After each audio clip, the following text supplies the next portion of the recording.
Welcome to the American Intelligence Media. I'm your host, Douglas Gabriel, also known as Thomas Paine in the Ass of the Globalists. And today, we're going to cause another pain there because I'm talking to Phil Brooks, who has spent a lot of his time dedicated to bringing George Washington's farewell speech to the American people in a more full way. Now, as you probably know, it's a very famous speech, and if we would listen to what it says, we could truly change our government at this moment. Welcome to the show, Phil. Well, thank you, Doug. It's a pleasure to be with you today. You blew my mind telling me the story that you have about trying to make sure that the original copy of George Washington's farewell address isn't hidden in a New York library, I think you said, and should be brought out to the American people. And so we're going to ask President Trump to please do so. That document, as I'm reading again, completely blows my mind. Everything that Washington told us, we basically ignored as far as I can tell. Yeah. So can you tell us about your amazing adventure to find this document? Actually, one of the few people who got to see the document in person to make sure it still exists, and your passion to bring it out to people. Yeah, Doug, and I agree with you. President Trump would be the man to be able to make this happen, particularly as a New Yorker, because as you mentioned, right now, for over 167 years now, George Washington's farewell address to the people of the United States, the original manuscript has been languishing away in the dusty tomes of the New York Public Library at 42nd Street in Manhattan. And years ago, I was just lucky to be able to happen upon a book called The Story of the Constitution, which was published in 1937. And it was on a dusty bookshelf, and I thought, what's this? And I realized once I started to thumb through those important pages that this was the answer for our country. In 1937, Congress established a sesquicentennial commission to celebrate the 150th anniversary of the U.S. Constitution, 1787 to 1937. And a congressman from New York named Saul Bloom was put in charge of that project. And he became the editor emeritus of the booklet that they published called The Story of the Constitution, which is a wonderful document, and folks can still see that if they go to a federal repository. But in his foreword, Saul Bloom said that there are three seminal documents of American political letters. The Declaration of Independence kind of set the bow wave for the U.S. Constitution, which is that grand document that makes all things possible, which memorializes the God-given rights that we ourselves as a sovereign people enjoy. Then Washington's farewell address to the people of the United States was supposed to have been the roadmap moving into the future about how to operate that Constitution. After his second term as President of the United States, Washington realized he could retire from public life at that point. They had pretty much set up the government. And so he resurrected his farewell address, which had been originally worked on by James Madison, and asked Alexander Hamilton to rework it. And so with several iterations back and forth between Hamilton and General Washington, President Washington, they were able to come up with what became the final manuscript in 32 handwritten pages in Washington's own hand. And honestly, most of it ended up proceeding from George Washington himself. And there are tremendous kernels of wisdom in there that had we been in possession of, Doug, even to this day, we would never have gone down many of the roads that we've gone down already, with the gridlock that we see, with the two-party duopoly, with the banker-controlled economy, with all of the things that we're suffering from, with liberty having been hedged in on all sides. So, yes, I undertook to find out where the original manuscript was. And it was funny, I tried to talk to the National Archivist about it, who was a political appointee at the time in the 1990s of the Clinton administration. He had no idea what I was talking about. Ultimately, he then put me in touch with his academic, a PhD, who did know of the farewell address but had no idea of its whereabouts. And ultimately, I was able to find my way to a very kindly lady named Dorothy Tewig, who at the time was the editor of the Washington Papers Project. Now that Washington Papers Project at the University of Virginia in Charlottesville has completed its 20-volume work of all of President Washington's papers. And she said, you know what? That farewell address might be where it ultimately went because of an accident of history, because of an auction, a public auction in 1850. And that certainly was, we found out later, what happened.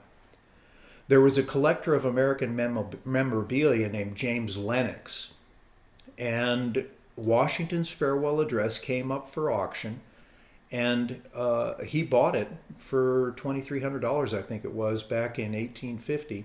And then when he passed on, his papers passed to the New York Public Library, there at 42nd Street in Manhattan.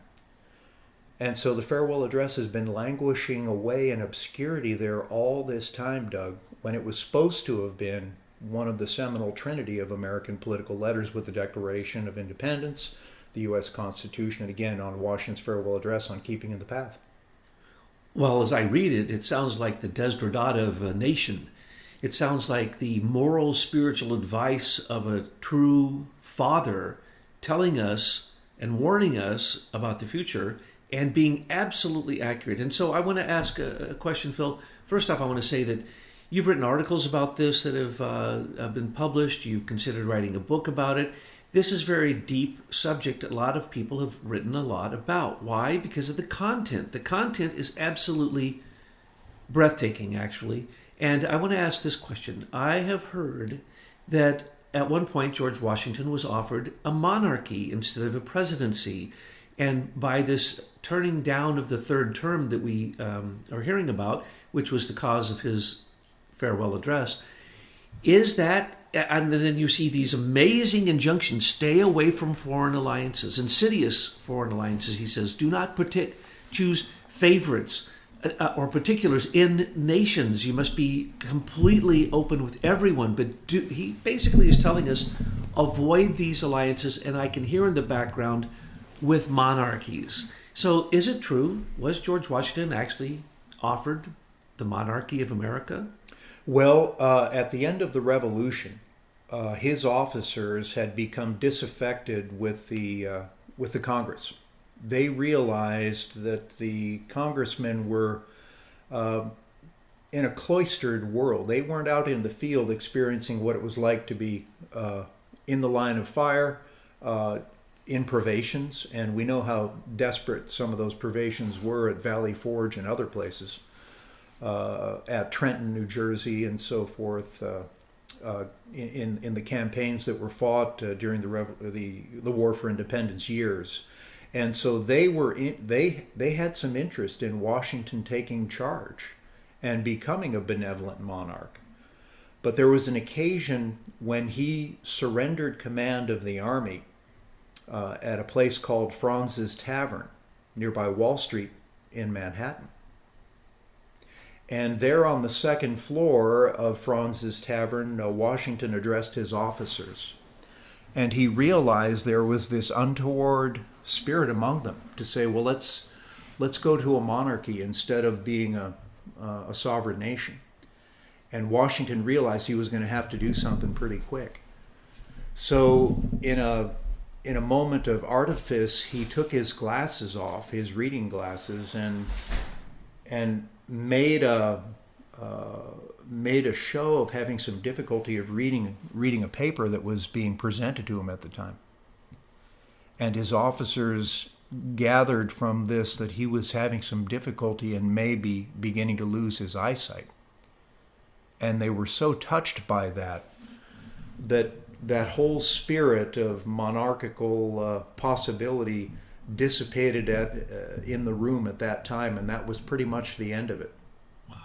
And so that was the moment that Washington himself was able to, and this is all before he was elected president, he was able to dispel all that and get us further up the road to a republic, which of course is the only way that people are going to experience freedom, as we know, Doug.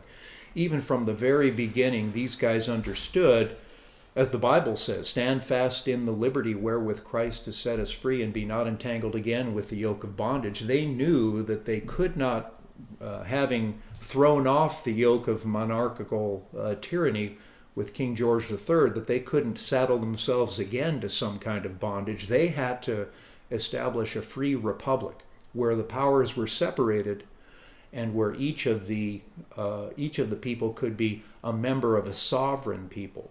And so it was that, with that in mind, that Washington penned his well-won, jewels and pearls of wisdom that he presented to us in the 32 handwritten pages of his manuscript.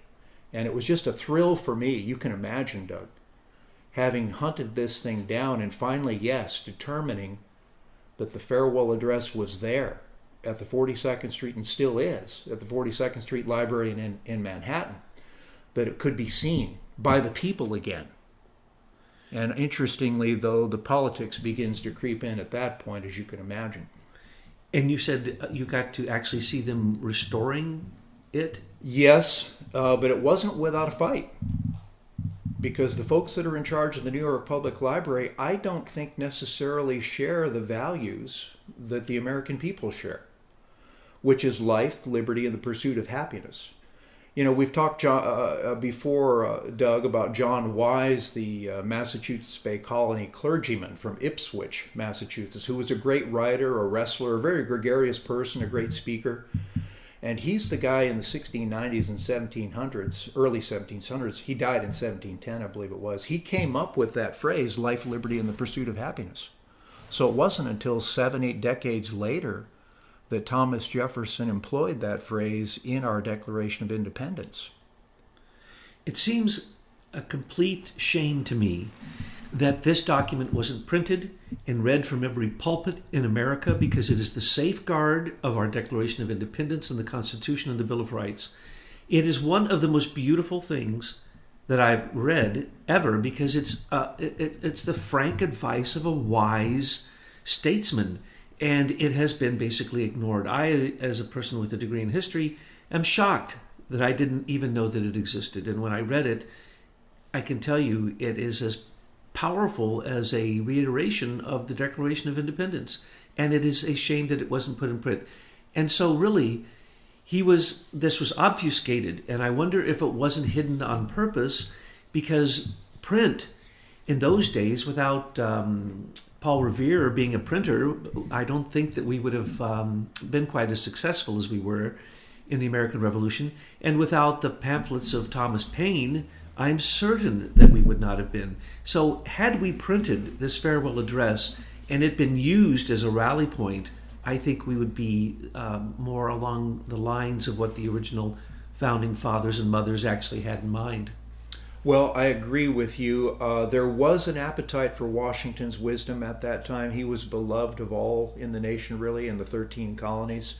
And many of the colonies did reprint the farewell address. Interestingly, Washington never actually gave the farewell address in public, never spoke it. It was only the written manuscript that made it to the pages of, first, the American Daily Advertiser in Philadelphia on the 19th of September in 1796. And then it was republished in places like the Hartford Courant and up and down the colonies. And of course, that was the mass media of the day.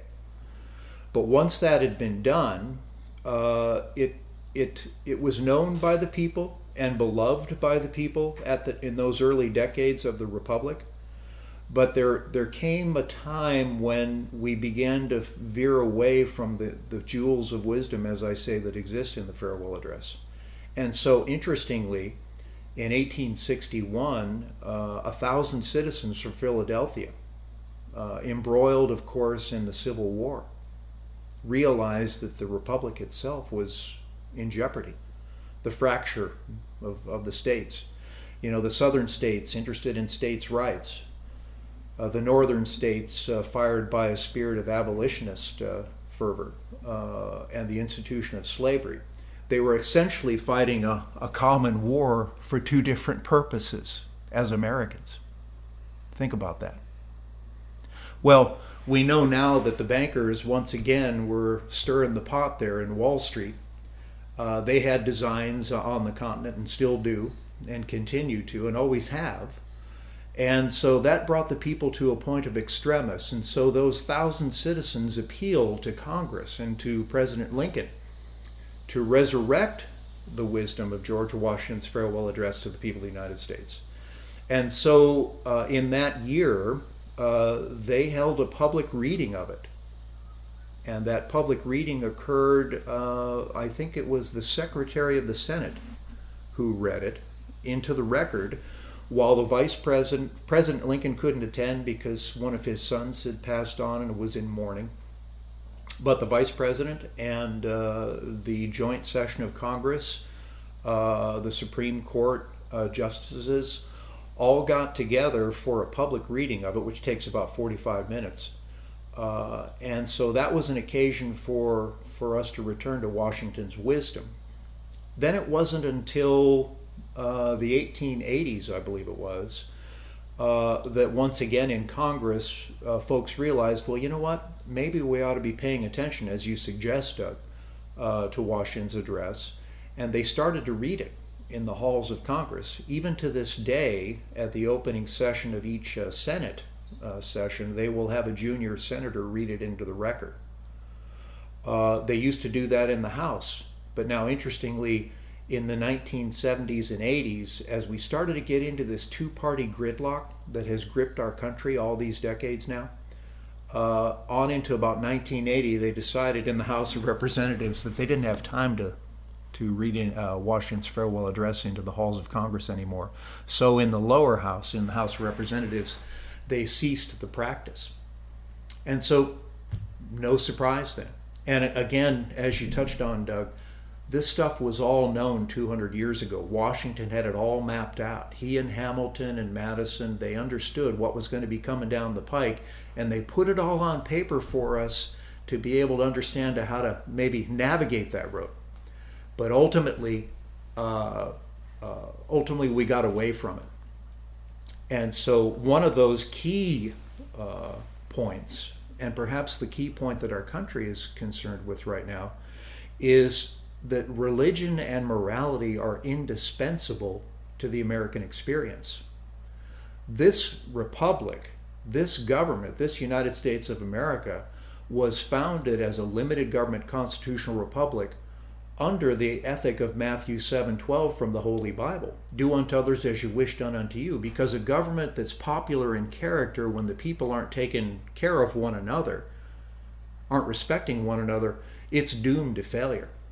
And so it was that Christian ethic that had infused the founding of the nation. Well, Washington made sure to make that one of his key points. And it might even be interesting to read his words on that, Doug. Oh, yes. It just amazes me what you just said. I had no idea that it is read into the record. Because, as you pointed out, when it was read at the time of Lincoln, it was apropos. And it's apropos now. Yeah. At the time of Lincoln, he clearly, Washington says, the value of the North, the value of the South, of the East, of the West, and that they're distinct. Absolutely. He shows that the problem is, and he refers to it again and again, is the debt from undesired wars. And then he warns against this again and again. So if it was really taken seriously by our Senate and our House of Representatives, it would do them a world of good. And calling on the highest forces of religion and morality, of course, they were pietists, right? Weren't they believed in God, these founding fathers. Maybe not as a specific religion, but they certainly built it right into their beliefs that God is there and that we cannot have a godless culture because it leads to immorality and what we now call, in the modern world, cultural Marxism. Right. Yeah, it's true. Kind of that godless effect took over in the 1930s when the Marxists made their way from Frankfurt, Germany, at the Frankfurt School, where they had amalgamated Freudian psychology with Marxist doctrine and chased out in 1930 and the night of the Kristallnacht, the night of the long knives, where the brown shirts, who themselves were socialists, who were interested in government rule, the Nazis, the National Socialist Party, they chased those guys out. They came to this country in 1933, and then they started to add to foment and to penetrate, I suppose, American academia. And ultimately, with 6-7 decades worth of progress on that now, many of our students in academia don't realize that they've come fully under the influence of that cultural Marxism, and these themes were contemplated by Washington and by Hamilton and by Madison. And as you touched on, yes, if our congressmen and our senators could understand that Washington specifically talked about cherishing public credit and avoiding debt, then perhaps we'd have a different story right now. But honestly, I think most people begin to realize that these people aren't there to represent the people anymore. They're there to represent interests. And that's the key word that Washington talked about, interest. Interest is the thing. By which Washington meant self-interest, as we talk about it today. So we've got huge forces in the world. Central bankers, international bankers that want to consolidate everything into a global economy that can be further controlled and more effectively controlled. Well, that does the people no good. And we've only seen higher taxes and increased taxation and all kinds of craziness with the passage of the Federal Reserve Act in 1913, with the sister passage of the 16th Amendment, which was income tax. And of course, that's the whole Rothschilds model from the beginning. They wanted to lend money to the princes, the rulers, because they knew the rulers had the power to tax the people to pay the loans back. Doesn't make much sense to loan to the blacksmith and he gets kicked in the head and can't pay his loan back, right? Well, he clearly makes it right in your face that if you have wars, you're going to have taxes, so let's not have wars. And he says that clearly. So you have basically captured 5 main themes that you have found in this farewell address. And the first one you just addressed, which is the question of morality and religion. And we know what happens, and as Washington indicates there, any form of government. And then he defines what he means by that in this interesting phrase of parties. But he says that basically monarchies and other forms of government lead always to the same thing, and none of them have been successful. Washington points out that whether it's of monarchies, fascism, it doesn't really matter. It leads to totalitarianism, and they are all experiments that have failed. The second point that you have here is to rule with wisdom and virtue. Holy cow! I wish they would listen to what they read out in the Senate each year before they begin, because it is the opposite of wisdom and virtue. Please, can anyone name someone with wisdom and virtue on Capitol Hill? You know, to me, I look at Jim Jordan in Ohio, and he might be right now holding the mantle of proper administration in our nation's Congress right now. There might be some others, but it's hard to think of anybody. There's about a dozen. Yeah. And the rest are clearly there because they are not wise, and not for virtue, but for vice. And it's absolutely clear now that you can see that with the lawlessness that has come into the District of Crime, as I call it, D.C., the District of Crime, instead of the District of Columbia, the beautiful being of wisdom and of peace and truth that we're supposed to be rallying around. And so wisdom and virtue, I wish that were the case. And Washington specifically said, profoundly penetrated with this idea, I shall carry it with me to my grave as a strong incitement to unceasing vows that heaven may continue to you the choicest tokens of its beneficence, that your union and brotherly affection may be perpetual, that the free constitution, which is the work of your hands, may be sacredly maintained, that its administration in every department may be stamped with wisdom and virtue, that in fine, the happiness of the people of these states under the auspices of liberty may be made complete by so careful a preservation and so prudent a use of this blessing as will acquire to them the glory of recommending it to the applause, the affection, and adoption of every nation which is yet a stranger to it. This man truly was the father of our country. Oh, beautiful, beautiful, beautiful principles to live by. Yeah. Absolutely. And so maybe more beautiful in some of its descriptions than any other document in American history. Yeah, this level of statesmanship that ship has long sailed. The good news is, though, I think American Revolution 2.0 is underway. The people are in motion, and we need but recapture Washington's wisdom, and we'll have a republic that'll exist centuries down the road, should the Lord tarry. You know, the third point is the separation of powers, and that is the one that absolutely irks me. Right now, the House of Representatives thinks they control the executive branch. And the justice system, which I call the injustice system, is nothing but partisan political appointees who stick to their guns on being partisan. So why does anyone think they're going to get a just determination from a court that is partisan from the beginning, including the Supreme Court? We know what each of them are going to vote on any issue that you bring before them. Same thing with any federal court. And then you see that there is no separation of powers. You have the Supreme Court is trying to create new laws with, Obamacare and other such things. They actually are attempting to rewrite our Constitution. Hillary Clinton the other day said the Constitution is just a piece of paper. And as we know, many people have wanted to rewrite the Constitution. But what does Washington say? Oh no, stick to the exact letter of the law and make certain that you separate powers. And so here's a person who was being offered a monarchy of America, possibly, who says make sure that even the executive branch has its checks and balances. And we do not see that happening now. We see a mishmash of basically globalists who can take over the White House, take over the Senate, take over the Congress, and basically pay off Supreme Court members overtly. And we act as if that's okay, or at least the political machinery in Washington acts as if it's okay. So the separation of powers is just as much an issue today as it was at the time of Washington. Yeah, there's no question about it. That's the central issue, is we have to retain the constitutional design of the republic. And separation of powers is what it's all about. That way you can never get to tyranny. Washington said it best, I think. He said, the spirit of encroachment tends to consolidate the powers of all the departments in one and thus create whatever the form of government, a real despotism. And that's what we're facing right now. We're under the thumb of despots.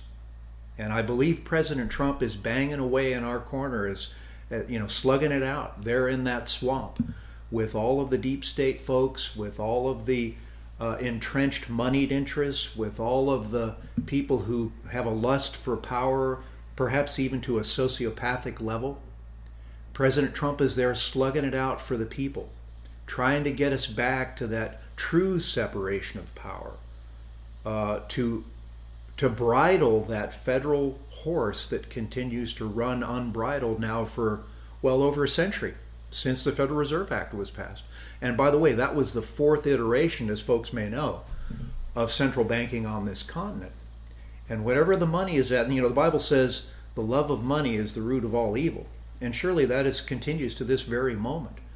And we see President Trump, pushing back hard against these things. And the people, I think, realize that it's time to move. But we've got something in our favor. There's a 50-year cycle in history that a brilliant historian named Jacques Barzun identified years ago in the year 2000 when he published a book called From Dawn to Decadence, 500 Years of Western Cultural Life. From basically the flowering of the Renaissance, when the Western tradition was reflowered after centuries of darkness, which modern scholarship seems to indicate occurred because of the rise of Islam and the jihads that occurred deep into Northern Europe and into Spain and across Africa and in Asia and so forth. And there's been as many as 748 jihads that had happened in the intervening centuries since 622, when Muhammad first commenced his proselytizing. But that tradition flowered. And in 1500, the Renaissance happened, and we began to recapture the American experience, or the experience of enlightened, of liberty, of the Western tradition. Well, Jacques Barzun identified that every 50 years people react to what happens in the previous half century. Now, we've had about 5, 6 decades, about half a century of this totalitarian ideaed cultural Marxism and godless self-absorption. And the people are responding to it.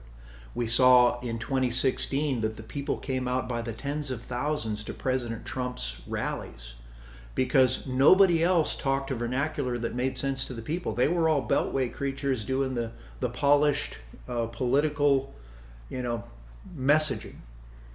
But they realized that with President Trump, they had an opportunity to recapture what this country was supposed to be.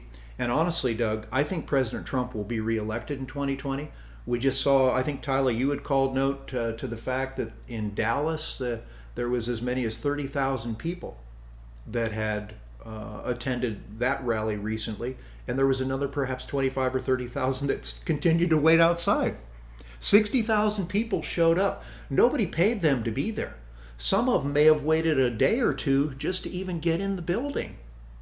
That such was their resolve as the American people to show the world that we do believe in liberty, that we do believe in the message of a limited government constitutional republic. And what does that actually mean? Well, so you've got a trifurcation in the federal government. You've got a legislative branch, you've got an executive branch, you've got a judiciary, but also in the 50 states. You've got bicameral legislations there. You've got a lower house. You've got a Senate. You've got a governor. Again, you got the same model. And then, honestly, the most important part of the government is the people themselves. We are the entity from which the power proceeds. We are the sovereign people. And so in the separation of the powers, it's a central theme that we have to recapture in full, Doug, as Washington intended for us to have all this time, in order for us to truly recapture the totality of the liberty that we're meant to have on this earth. And I think, Phil, that Washington does kind of give us a warning. And that warning is that we have more than 3 branches of government at this point. We have the media. That's a 4th branch of government. And they make or break politicians. Yeah. And then there's the 5th column, or the 5th branch of government, and that's called the Senior Executive Service. And those are 10,000 stay behind Obama resistance people who basically make sure to destroy any efforts to have wisdom and virtue. Pour the molasses in the machine. Absolutely. They are. I was trying to look for a word that how much they mess things up, a monkey wrench in the works. Yeah. Gum in the works, whatever. These are the people who simply bureaucratically don't move the piece of paper from the left side of their desk to the right, and therefore can stop the president from doing his job, which the Constitution provides for. Right. And these are regulations. These are people who actually, it's a paramilitary organization, and once we identify that the media is the opposition research party, a 4th branch of government that can, in fact, control national security, control political opinion, control the narrative, and then we realize that these, what are now called rogue, bureaucratic, unelected officials, these are federal officials who are supposed to be working for the President of the United States in most cases, they're not. They're working for their own partisan interests and basically their own self-aggrandizement for power, money, whatever it is that happens to be their gig in Washington, D.C., which everyone has a vice in D.C. except for the few people that we've named. So when we're talking about the separation of powers, we need to know that there's there's not only 3, but there's a 4th and a 5th branch. Now, the part that I don't understand, which I hope you can explain for me today, as I'm reading this, there's a huge issue that George Washington had with the parties. Now, I have an issue with the parties because I believe they're a uniparty at this point and that they're globalists. Yeah. And I can understand his warning about this and some of these references that I just made to him warning that monarchy isn't going to work and these other forms of government aren't going to work. It's just going to lead to despotism, and he's right because we've seen that in every single nation long after George Washington has passed has fulfilled exactly what he said. So when he said, beware the parties, can you explain that? Yeah, that's one of the key stumbling blocks that we've found ourselves tripping over for the last many decades, perhaps even the last century, Doug. that two-party duopoly was never the intention for the Republic. Party agenda is just that. Really, Washington says it best. He says, the alternate domination of one faction over another, sharpened by the spirit of revenge natural to party dissension, which in different ages and countries has perpetrated the most horrid enormities, is itself a frightful despotism. But this leads at length to a more formal and permanent despotism. The disorders and miseries which result gradually incline the minds of men to seek security and repose in the absolute power of an individual. And sooner or later, the chief of some prevailing faction, more able or more fortunate than his competitors, turns this disposition to the purposes of his own elevation on the ruins of public liberty. And that's where we get to. In fact, Doug, I believe that we dodged a bullet with the hand of Providence in 2016, because if Hillary Clinton had been elected president, she would have been that despot that Washington anticipated on the ruins of our liberty. So true. And now the Democratic Party has become the Democratic Socialist Party, the Democratic Fascist Socialist Party, the party of aggression, the party of groupthink, the party of the lowest common denominator. They have shifted so far to the left because there was a warning by the intelligence community that if the presidential campaign doesn't veer to the left, it cannot win. So you have Hillary there in the 2016 election, and she allowed Bernie to be there to draw in those who were the far left, literally right to the point of communism. If you allowed Bernie to become the president, you would have what Washington most clearly described as the end result of this party system that he said beware of. Because why? Everyone hates both the parties. So Bernie came along and he said, I have a new party. And the millennials and all these people jumped on ship with him, though that ship would sink. We have the MAGA party, which is not Republican and certainly not Democrat. Demon rat, as I like to call them. So or deathocrat, as they say. Yes, in any name. It seems like everything they do is all about death. As vile as you can get a name, that doesn't compare to what they're doing. It's unbelievable. But anyway, yeah. So he's the MAGA party. And so that gets away from this two-party system. And that's absolutely necessary, I can see, because these they get ensconced in their system, and then no one believes in either of them. No one believes in the Republican or Democratic Party. And so therefore they stop voting, they're uninterested, and that's exactly what they want, the people in control. So the idea that the danger of parties is such a big deal, I didn't quite get, but I can see it playing out in our own times. Now, the one that I don't understand of the 5 points taken from Washington's farewell address is what he means by cherish public credit. Now, he says cherish public credit and avoid debt. Well, we already heard him say avoid debt because it comes from wars.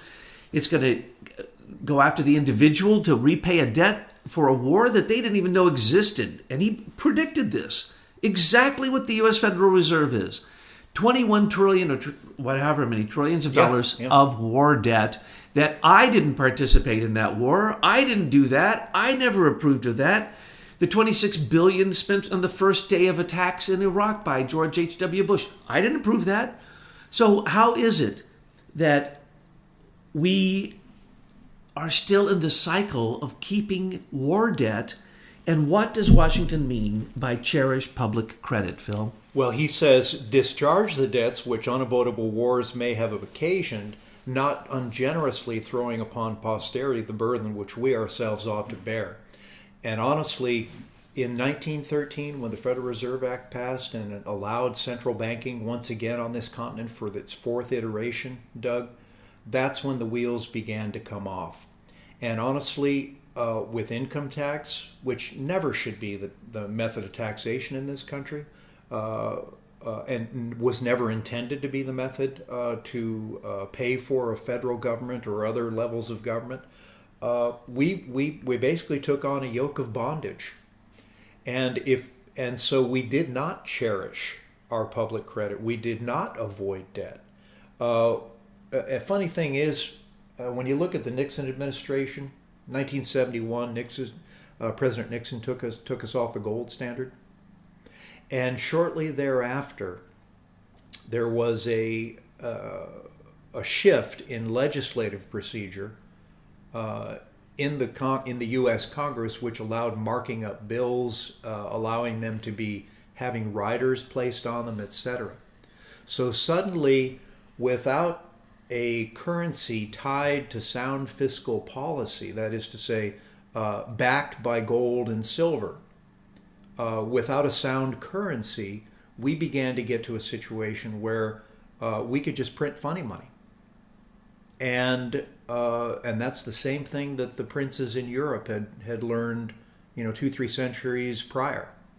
While the people walk around with dollars in their back pocket, which when they pull them out and actually read them say Federal Reserve note, which is effectively a debt note, they don't realize that as the federal government and the Federal Reserve print more money and spend more money beyond the means of the people, that each one of the dollars in their back pocket becomes deflated in value.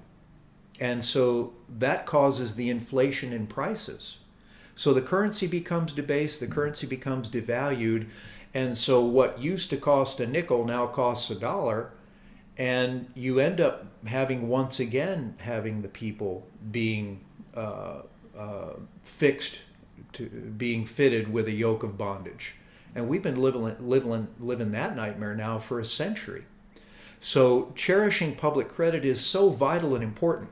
Think for a moment, Doug, what would have happened to the wealth of the American people over the last 100 years if all that crazy taxation that's gone on had not happened and that money had been in their pocket to create more wealth? We've got a huge economy right now that every year has, a couple quadrillion dollars running through it. Think about that. We would have an economy that would have maybe an order of magnitude greater size. And the wealth that would be available in this country without that burden of taxation would be so great that it would affect the entire world, lifting the standard of living for others all around the world. That's the freedom and liberty we're supposed to be living in. Not having that wealth siphoned off, captured, and placed into the hands of a few, like central bankers, like the Rothschilds in control of the Queen's Privy Council. Folks who follow the Rothschild story know about the Battle of Waterloo and what happened with British war councils effectively causing the Rothschilds to be able to control the British crown, even to the present moment, in one fell swoop, when they assumed the debt of the crown after the Battle of Waterloo.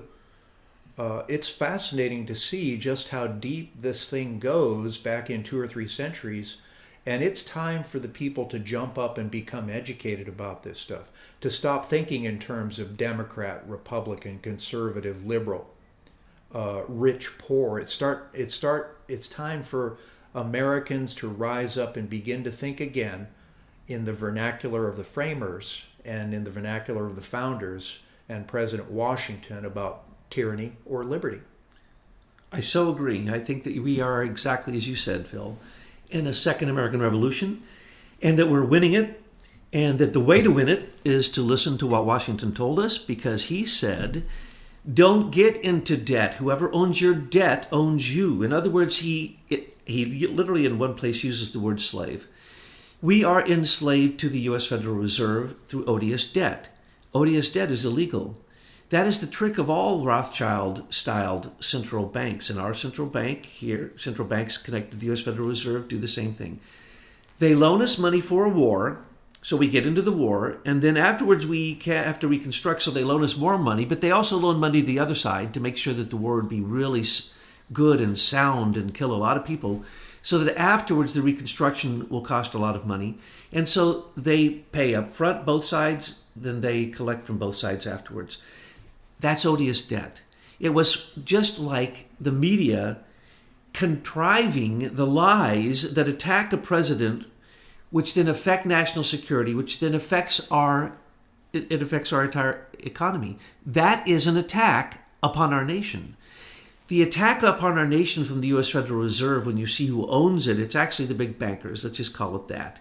You can call it asset management companies, but behind them are the big bankers. Same old big bankers coming from Europe who came over from the beginning, who tried to get all of the founding fathers involved in a national bank twice. And then finally, the central bank got established in 1913, as you point out.